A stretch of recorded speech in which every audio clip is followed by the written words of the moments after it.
Welcome to Piece of History। तो आज हम बनावली के रहस्यों से पर्दा उठाने वाले हैं। सोचिए, एक ऐसा शहर जो हजारों साल पहले कहीं खो गया था और अब धूल की मोटी परतों के नीचे से वो अपनी कहानी हमें सुना रहा है। कल्पना कीजिए, एक सूखा सपाट मैदान और उसके बीचों बीच अचानक से 10 मीटर ऊंचा एक टीला उभर आता है। अब ये कोई मिट्टी का ढेर नहीं है, नहीं, इसके नीचे एक पूरा का पूरा शहर दफन है जो सदियों से अपने राज सीने में दबाए बैठा था। तो चलिए आज उन राजों को खोला जाए। हमारा ये सफर शुरू होता है हरियाणा से, जो सिंधु घाटी सभ्यता का एक बहुत ही अहम हिस्सा रहा है। और ये कहानी है एक ऐसे शहर की जो एक ऐसी नदी के किनारे आबाद था जो अब मौजूद ही नहीं है। एक तरह से कहें तो एक गुम हो चुकी नदी के किनारे बसा शहर। तो ये बनावली आखिर है क्या? देखिए, ये सिर्फ एक और पुरानी बस्ती नहीं है, इसकी अहमियत बहुत ज़्यादा है। ये सिंधु घाटी सभ्यता के शुरुआती दौर और उसके पूरी तरह से विकसित होने के दौर के बीच की एक बहुत ही ज़रूरी कड़ी है। मानो ये उस दौर की जिंदगी में झांकने के लिए एक खिड़की की तरह है। हजारों सालों तक ये शहर गुमनामी के अंधेरे में डूबा रहा। फिर साल आया 1974, जब भारतीय पुरातत्व सर्वेक्षण के डॉक्टर R.S. बिष्ट ने इसे फिर से खोज निकाला। कह सकते हैं कि उनकी खुदाई ने ही इस खोए हुए शहर की कहानी का पहला पन्ना खोला था। तो जब खुदाई शुरू हुई तो सबसे पहली चीज जो सामने आई वो था शहर का पूरा नक्शा। और ये कोई बेतरतीब बसावट नहीं थी, नहीं, बिल्कुल नहीं। ये एक बेहतरीन सोच समझकर प्लान किया गया शहर था। शहर के चारों तरफ एक जबरदस्त किलेबंदी थी, एक मजबूत दीवार जो 4.5 मीटर ऊंची थी। अंदाजा लगाइए उस जमाने के हिसाब से ये कितनी बड़ी सुरक्षा रही होगी। बाहरी खतरों से बचने का एक पक्का इंतजाम। और बात सिर्फ ऊंचाई की नहीं थी, यह दीवार अविश्वसनीय रूप से मोटी भी थी, पूरी 6 मीटर। मतलब इतनी चौड़ी कि आज के जमाने की एक कार उस पर आराम से चल सकती है। इससे साफ पता चलता है कि सुरक्षा उनके लिए कितनी ज्यादा मायने रखती थी। तो इतनी मजबूत और विशाल दीवारें एक ही तरफ इशारा करती हैं।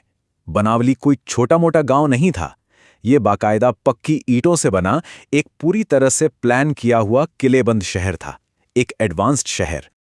अच्छा, दीवारों और शहर की बनावट से तो एक तस्वीर बनती है, लेकिन असली कहानी तो उन छोटी छोटी चीजों में छुपी है जो वहां रहने वाले लोग अपने पीछे छोड़ गए। यही चीजें हमें बताती हैं कि उनकी रोज की जिंदगी कैसी थी, वो सोचते क्या थे। और मिला भी क्या क्या है। बहुत ही एडवांस्ड किस्म के मिट्टी के बर्तन, कीमती पत्थरों और तांबे से बने मनके और चूड़ियां, तेज धार वाले ब्लेड, व्यापार के लिए इस्तेमाल होने वाली मोहरें, यहाँ तक कि तांबे के मछली पकड़ने वाले हुक और जले हुए जौ के दाने भी मिले हैं। ये सब मिलकर उस दौर की जिंदगी की एक पूरी तस्वीर बना देते हैं। लेकिन इन तमाम चीजों के बीच एक ऐसी कलाकृति मिली जो उनके वजूद और उनकी तरक्की की एक बहुत ही बड़ी कहानी बयां करती है। और वो चीज थी टेराकोटा से बना एक हल्का मॉडल। अब देखने में ये एक छोटा सा खिलौना लग सकता है, लेकिन इसकी अहमियत बहुत ज्यादा है। ये इस बात का सीधा सबूत है कि वो लोग खेती की कितनी एडवांस्ड तकनीक जानते थे, और यही खेती उनकी पूरी सभ्यता का इंजन थी। उनकी कला भी कुछ कम नहीं थी। यहां से जो मोहरें मिली हैं स्टेटाइट और टेराकोटा की, उन पर गैंडे और यूनिकॉर्न जैसे जानवरों के चित्र बने हैं। कुछ पर तो लिखावट भी है जो आज तक हम पूरी तरह समझ नहीं पाए हैं। ये उनके व्यापार, उनकी कला और शायद उनकी मान्यताओं की तरफ भी इशारा करता है। लेकिन यहां एक बड़ा सवाल उठता है, इतना तरक्की करता हुआ फलता फूलता शहर आखिर अचानक गायब कैसे हो गया? इसका जवाब छिपा है उस नदी में जिसने इस शहर को जिंदगी दी थी, क्योंकि पानी जिंदगी देता भी है और ले भी लेता है। देखिए, एक जमाने में बनावली एक विशाल शक्तिशाली नदी के किनारे बसा था, सरस्वती नदी, जो सीधे हिमालय से निकलती थी और इस पूरे इलाके की जीवन रेखा थी।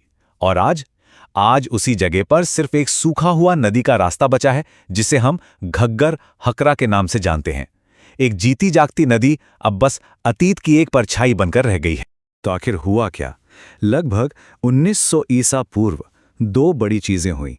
जमीन के नीचे टेक्टोनिक प्लेट्स में हलचल हुई और साथ ही मौसम में भी बड़ा बदलाव आया। इन दोनों ने मिलकर उस महान नदी का रास्ता ही बदल दिया, उसे सुखा दिया। और जब जीवन देने वाली नदी ही नहीं रही तो शहर भी वीरान हो गया। तो बनावली की कहानी सिर्फ एक पुराने शहर के बनने और मिट जाने की दास्तान नहीं है। नहीं, ये उससे कहीं ज्यादा है। ये अपने पीछे कुछ ऐसे सबक छोड़ गई है जो आज भी उतने ही मायने रखते हैं। इस टाइमलाइन को देखिए, ये पूरी कहानी को एक नज़र में बयां कर देती है। करीब 2600 ईसा पूर्व में ये शहर बसा, लगभग 700 साल तक खूब फला फूला। फिर 1900 ईसा पूर्व के आसपास नदी सूखने से वीरान हो गया, और फिर लगभग 4000 साल बाद 1974 में इसे दोबारा खोजा गया। इतिहास का ये चक्र वाकई में कमाल का है। तो आखिर बनावली हमें सिखाता क्या है? पहली बात, ये सिंधु घाटी सभ्यता के शुरुआती और विकसित दौर को जोड़ता है। दूसरी बात, ये उस जमाने की बेहतरीन शहरी प्लानिंग और खेती का सबूत है।